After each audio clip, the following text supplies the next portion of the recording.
Is Matt once again, and I guess you would call this a Blu-ray update because I have two other here. But this third one I want to mention right off the bat because I don't usually do stuff like this, but because this is literally one of my favorite films of all time, I figured why not.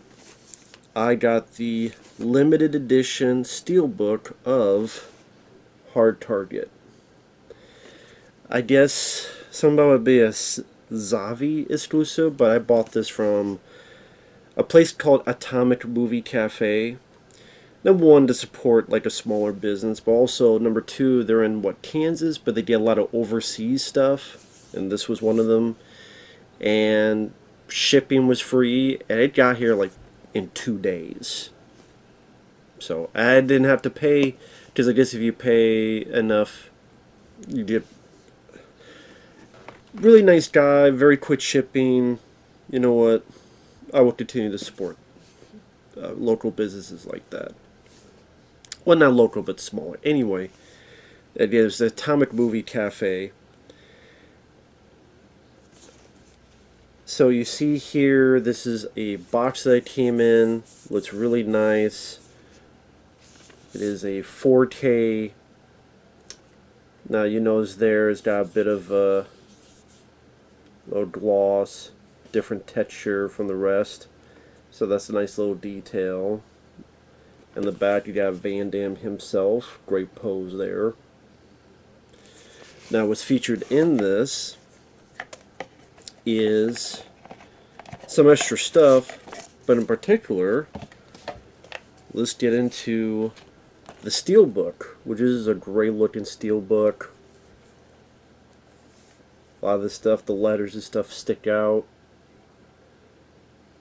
Again, it's a beautiful looking Steelbook with the dog tags on the back.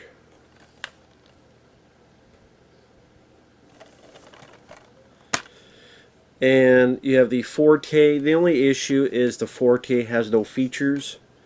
So if somehow you ever get this, definitely keep the Tino Lorber because that does have features. But I rarely do this, but again, it's one of my favorite films. I just love the presentation. And it looked like the picture quality on this was a little bit better.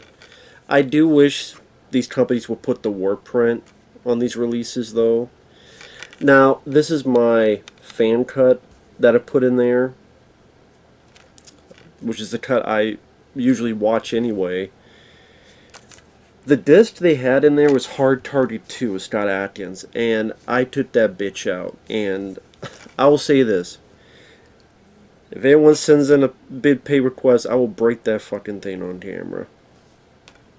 Or do a commentary, and then break that fucking thing on camera. But yeah, I wanted to put my fan cut in there because that deserves more of a space at Hard Target 2.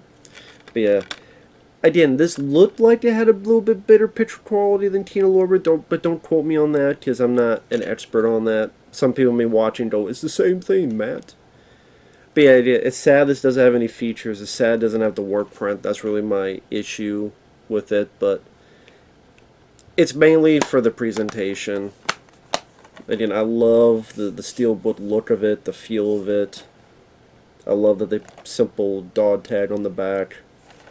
And then on top of that, you do get a poster, which has a bit of picture on the front, on the back, and there's the poster there. It comes with, where is it? Here we go. Lobby cards. So I like that all the back is the great poster, and then on the front you get, first off, these pictures here. One of my favorite bits when he gets it off the motorcycle. And then some great lobby cards there. Again, like I said, it's one of my favorite films. Nice to collect this bit of stuff. And you also get a booklet, which has info on the production of the film,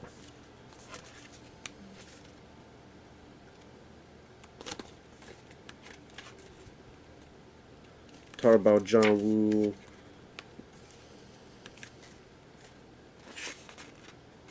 You could not dance, but you get up.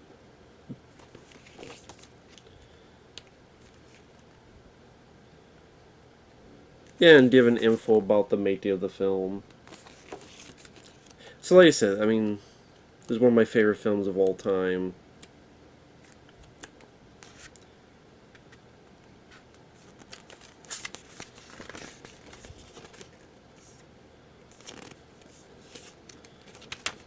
Let's see.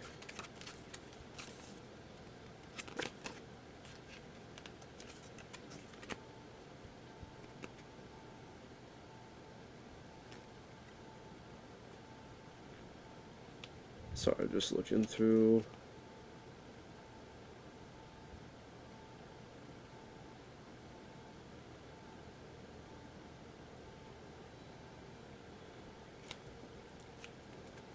Yeah, they talk about the plot of the film, they talk about the writer and his background experience, all that jazz.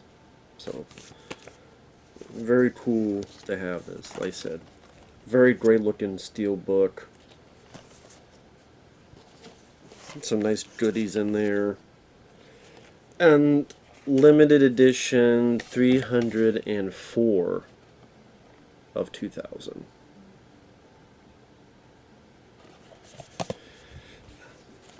Like I said, I figure if I'm going to do this once in a blue moon, it's going to be for a film that I actually like, not these people on YouTube that, I bought this, I don't like it, it's a piece of shit, but I got it anyway.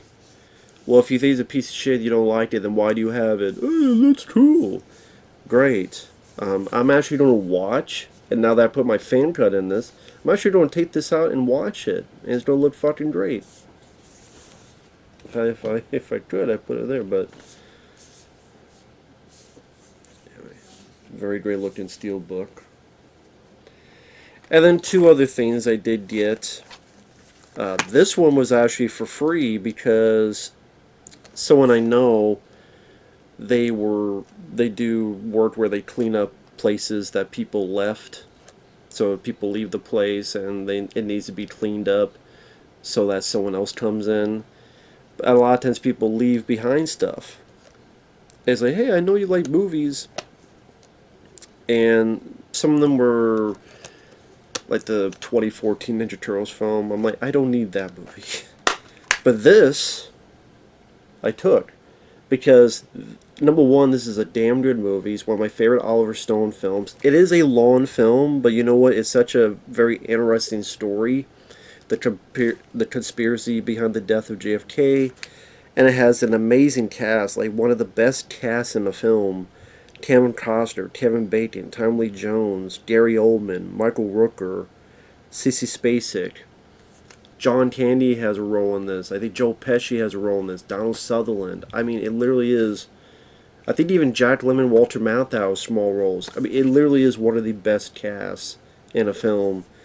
And I really like Oliver Stone's direction. And like I said, it's a very interesting story that once it starts, I get pulled in. And this is like out of print. Or at least it seems like, because whenever I tried to find this, it was very expensive. Very expensive. So the fact to have the film on Blu-ray and have it be free as a feature-length documentary, Beyond JFK, The Question of Conspiracy. I'll have to give that a look. Alternate ending. I didn't even know this had an alternate ending. So I definitely will get a big fan of this movie. Only had it on one of those like slim, not slim, but one of those DVDs. And I got Blue Monkey. I liked the film. I decided to finally get this before if it ever goes out of print. It is from Code Red, which I don't even know if Code Red is still in business, because the guy who headed that production died. Was it Bill Olsen? But I don't know if Tino Lorber bought their stock or something like. I don't know. But I decided, screw it, I'm going to get this brand new HD transfer from the original 35mm negatives with color corrections, trailers. Again, I'm a fan of this film.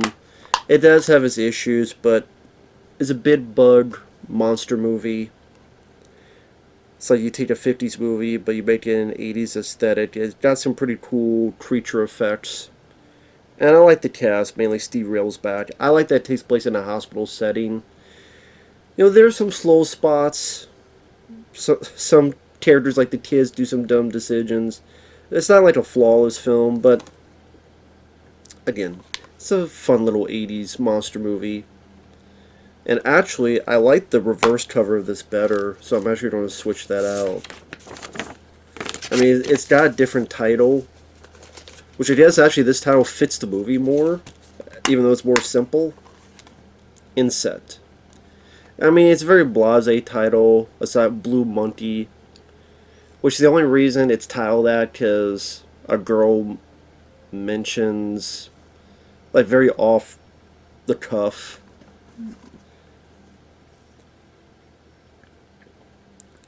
But yeah, technically this is the more... this actually fits the film. Same with the cover. I mean, to be honest, this is kind of a better... Maybe the film would have sold better if it was just this. I mean, I know Insect is a very basic title, but...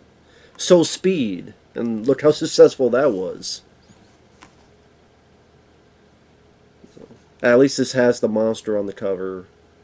So I do like that cover. Because you never know how long this stuff will be in print. That's the thing. You never know. For example, this film here, this went out of print.